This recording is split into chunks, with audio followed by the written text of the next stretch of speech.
और अमेरिका ने रूसी भाषा में एक धमकी दी है। धमकी कि ट्रंप के साथ खेल मत खेलो। जाहिर है कि धमकी रूस के राष्ट्रपति पुतिन के लिए।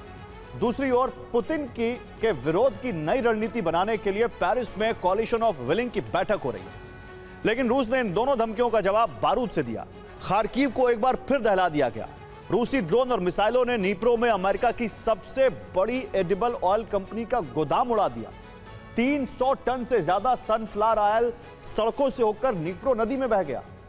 अब दुनिया देख रही है, ट्रंप की धमकी भारी पड़ेगी या फिर बारूद की भाषा ही आखिरी फैसला करेगी।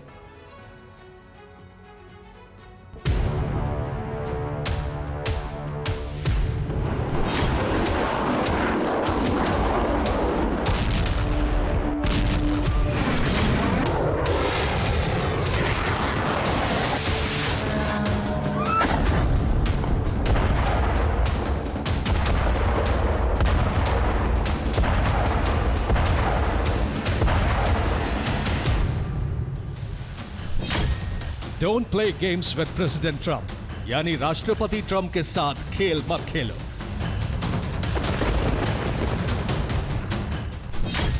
ये post US department of state यानी अमेरिकी विदेश विभाग के रूसी भाषा अकाउंट @USA एपो रस्की से हुआ है और इसका लहजा बता रहा है कि जंग की धमकी दी जा चुकी है। पुतिन के दोस्त मादुरो को अगवा करने के बाद ट्रंप कह चुके हैं कि वो पुतिन से नाराज है। लेकिन इतनी सख्त भाषा रूस को सीधे सीधे ऐसी चेतावनी का क्या मतलब है? क्या वेनेजुएला सिर्फ ट्रेलर था और अब ट्रंप सीधे रूस और ईरान के खिलाफ अमेरिका की सेना उतारने वाले हैं?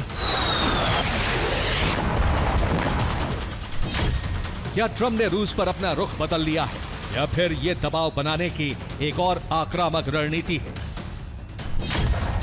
जो भी हो, तनाव बहुत बढ़ गया है। दुनिया महायुद्ध के मुहाने पर आ गई है। ऐसे में यूएस स्टेट डिपार्टमेंट के रूसी भाषा वाले आधिकारिक अकाउंट से अचानक आया ये संदेश मॉस्को तक गूंज बनकर पहुंचा है। अमेरिका ने ट्रंप को एक्शन लेने वाला नेता बताया और ये पोस्ट सिर्फ अंग्रेजी में नहीं, रूसी और दूसरी भाषाओं में भी डाली गई। मतलब संदेश सिर्फ दिखाने के लिए नहीं, सीधे रूस को सुनाने के लिए था। तो क्या ईरान के खिलाफ ऑपरेशन मिडनाइट हैमर और वेनेजुएला के खिलाफ ऑपरेशन एब्सोल्यूट रिजॉल्व चलाने के बाद ट्रंप रूस के खिलाफ अगले ऑपरेशन का आदेश देने वाले हैं? ट्रंप जो भी करते हैं उसके लिए कई दिन पहले से माहौल बनाना शुरू कर देते हैं और अब ट्रंप बार बार पुतिन से अपनी नाराजगी का ऐलान कर रहे हैं। ट्रंप के साथ खेल मत खेलो, ये चेतावनी ऐसे वक्त आई जब पेरिस में यूक्रेन को लेकर बड़ी बैठक हो रही है।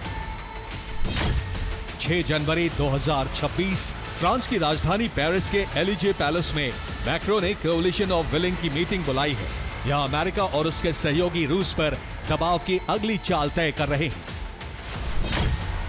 इस बैठक में कौन कौन शामिल हुआ है, पेरिस में यूरोप के देश और अमेरिका मिलकर पुतिन के खिलाफ क्या योजना बना रहे हैं, ये बताएंगे। लेकिन पहले देखिए ट्रंप की धमकी और पेरिस में कोलिशन ऑफ विलिंग की मीटिंग का जवाब रूस ने कैसे दिया है।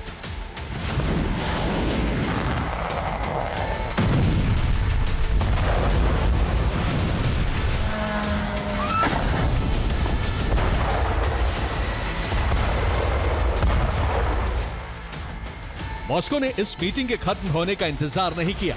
रूस ने बारूद से जवाब दिया। यूक्रेन के शहरों और एनर्जी ठिकानों पर ताबड़तोड़ हमले किए। मिसाइल, ड्रोन और रॉकेट से ऐसी ऐसी जगह धमाके किए जिसकी धमक यूरोप से लेकर अमेरिका तक पहुंच गई।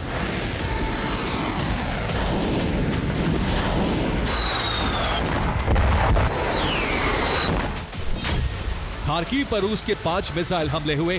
कोपियांस्क में भी नई एयर स्ट्राइक की गई। रिहायशी इलाके, इंडस्ट्रियल जोन और एनर्जी इंफ्रास्ट्रक्चर सीधे निशाने पर लिए गए। लेकिन अमेरिका को हिला देने वाला सबसे बड़ा हमला नीप्रो में किया गया। ये वीडियो नीप्रो के ओलेना सनफ्लावर ऑयल प्लांट का है। एक के बाद एक 4 ड्रोन इस वेजिटेबल ऑयल प्लांट से टकराए और भयानक आग लग गई। लेकिन ये यूक्रेन की किसी आम फैक्ट्री या ऑयल प्लांट पर हमला नहीं था। इस एक हमले ने अमेरिका तक खलबली मचा दी। नीप्रो का ओलेना सनफ्लावर ऑयल प्लांट यूक्रेन का सबसे बड़ा वेजिटेबल ऑयल प्लांट है। ये सिर्फ एक फैक्ट्री नहीं थी, ये अमेरिकी कंपनी से जुड़ी एक अहम प्रोडक्शन फैसिलिटी है। ये अमेरिकी कंपनी यूक्रेन से अनाज और सूरजमुखी के तेल का एक्सपोर्ट करती है। यूक्रेन की फूड सप्लाई चेन में शामिल अमेरिका की सबसे बड़ी कंपनी के वेजिटेबल ऑयल प्लांट पर हमला हुआ तो 300 टन सूरजमुखी तेल सड़कों पर फैल गया। 300 टन तेल फैल जाने से सड़कें बंद हो गई। फिसलन बढ़ जाने की वजह से नीप्रो नदी तक पहुंचने का रास्ता भी बंद करना पड़ा। यानी अब इस अमेरिकी फैक्ट्री से ट्रांसपोर्ट का कोई रास्ता नहीं बचा है। इसके अलावा भी आसपास हुए ड्रोन और मिसाइल हमले से सिविलियन ढांचे को भारी नुकसान हुआ है।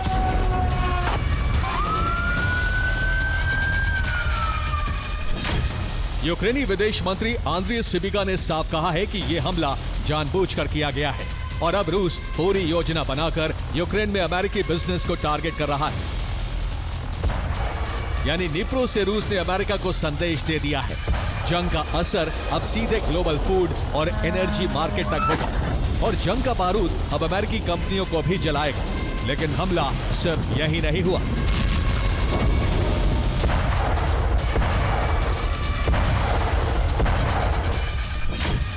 स्लोवियांस्क थर्मल पावर प्लांट पर फिर हमला हुआ। थर्मल पावर प्लांट में काम करने वाले 2 कर्मचारियों की मौत हो गई, कई घायल हो गए।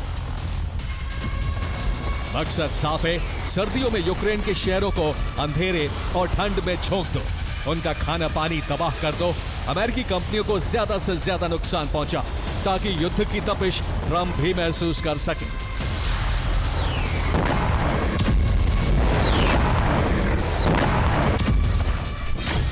खार्किव के स्लोवियांस्की जिले में CHP-3 थर्मल पावर प्लांट पर भी ड्रोन हमले हुए। इसके बाद हीट और हॉट वाटर सप्लाई चरमरा गई। हजारों घरों में अंधेरा छा गया, पूरे इलाके में ठंड कहर ढाने लगी। सियासी मोर्चे पर भी रूस ने पलटवार किया है। कनाडा के 28 नागरिकों पर स्थायी एंट्री बैन लगा दिया है। संदेश साफ है, प्रतिबंध का जवाब प्रतिबंध से मिलेगा और बारूद का जवाब बारूद से।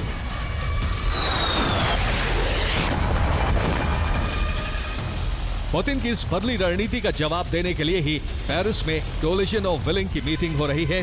अब देखिए इस मीटिंग में कौन कौन शामिल हुआ है। वोलोदिमीर ज़ेलेंस्की यूक्रेन के राष्ट्रपति, इमैनुअल मैक्रो फ्रांस के राष्ट्रपति, mark रूटे NATO secretary general, Alexander Stubb Finland के राष्ट्रपति, बार्ट डे वेबर बेल्जियम के प्रधानमंत्री, मेटे फ्रेडरिक्सन डेनमार्क के प्रधानमंत्री, डिक स्कूफ नीदरलैंड्स के प्रधानमंत्री, डोनाल्ड टस्क पोलैंड के प्रधानमंत्री, एंटोनियो कोस्टा यूरोपीय परिषद के अध्यक्ष, स्टीव विटकॉफ ट्रंप के विशेष राजदूत और ट्रंप के सलाहकार और दामाद जैरेड कुशनर।